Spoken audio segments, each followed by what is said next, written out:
So it seems like in the office, I spend a lot of time explaining to patients how the immune system functions. And in general, the immune system, all of your white blood cells are born in your bone marrow, and then they're going to migrate out into other tissues of your body to become immediately functional or mature, so that then they can then be on guard and ready for any sort of invasion that might occur or healing process that you need to go through. So your spleen stores white blood cells, your lymphatic tissue stores white blood cells, your thymus gland matures what are called T cells. And your immune system needs to be what I call appropriately reactive, meaning if you come in contact with something that shouldn't be there, your immune system is able to become hyper or a little overreactive, take care of the problem, heal the tissue, and come back down to just a normal level in the background and wait for the next event to occur.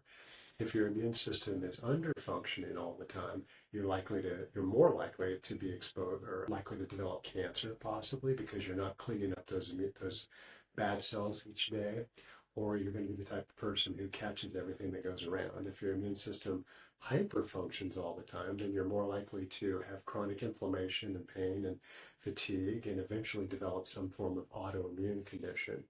Autoimmune conditions are more and more prevalent all the time. New autoimmune diagnoses come out, I think, almost on a daily basis, simply because we have ongoing inflammation and a dysfunctional immune system that really doesn't have the ability sometimes to turn itself off or come back down to a normal level.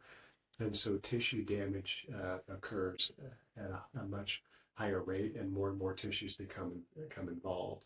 So my goal is to figure out which part of your immune system is actually not functioning well and or creating inflammation or under functioning, and try to figure out how to balance that, because everything revolves around balance. And that's the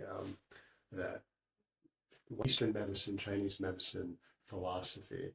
And 27 years in practice, I always default back to balance. When our physiology is in a nice balanced state, we're able to react in an appropriate way, and we can stay healthy, and our body can adapt to stress.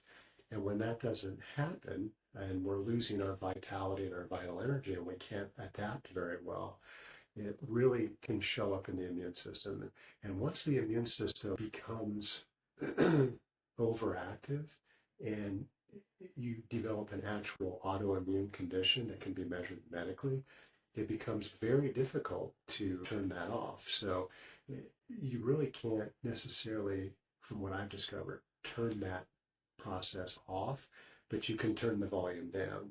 And if we're just treating it, let's say with Western medicine, and you have an autoimmune condition where your body is kind of out of control and damaging tissue, there are a lot of powerful medications, steroids, biologics that take care of a lot of the symptoms, but it doesn't change the fact that your immune system is still very vulnerable and not functioning well. But as a functional medicine physician, I look for where you have systemic imbalances, what areas might be the weakest contributing to that autoimmune condition, and see if we can turn the volume down on the condition, and make sure that your immune system becomes more appropriately reactive.